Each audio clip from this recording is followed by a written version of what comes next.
2015க்கு பிறகு நாம் தமிழர் கட்சி நடத்துற மிகப்பெரிய மாநாடு இப்போ திருச்சி திண்டுக்கல் தேசிய நெடுஞ்சாலையில ஆலம்பட்டி புதூர் அப்படிங்கிற இடத்துல நாம் தமிழர் கட்சி போன முறை நடத்தின அந்த திடல் ஒரு அதிகபட்சம் 20 ஏக்கர் இருக்கும், அவ்வளவுதான். அதுல ஒரு 15 ஏக்கர் தான் நாம் தமிழர் கட்சி மாநாட்டுக்கான இடத்தை எடுத்தாங்க. ஆனா இந்த முறை மொத்த திடலுடைய அமைப்பு 154 ஏக்கர். இதுல 84 ஏக்கர் மட்டும் மாநாட்டு திடல், மீதி ஒரு பக்கம் கார் பார்க்கிங், அப்புறம் இன்னொரு பக்கம் ஒரு 54 ஏக்கர் கார் பார்க்கிங், வாகனம் நிறுத்தத்துக்காக நாம் தமிழர் கட்சி ஏற்பட்டு இவ்வளவு பெரிய திடல்ல 84 ஏக்கர்ல கிட்டத்தட்ட ஒரு 5 லட்சம் பேர் உட்கார்ற அளவுக்கான ஒரு மாநாட்டை இதுவரைக்கும் திருச்சியில லட்சம் பேர் கூட்டியிருக்காங்க, கோடி பேர் கூட்டியிருக்காங்கன்னு எல்லாரும் சொல்லுவாங்க. ஆனா உண்மையிலே விசாரிச்சு பார்த்தா கான்ட்ராக்ட் எடுக்கிறவங்க கிட்ட இந்த சேர் போடுறவங்க கிட்ட எவ்வளவு போட்டாங்கன்னு கேட்டா தெரிஞ்சிடும். 10,000 சேரை போட்டுட்டு 10 லட்சம் பேர் போட்டுன்னு சொல்லுவாங்க.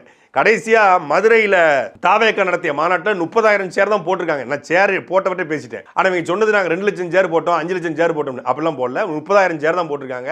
அதிகபட்சம் 1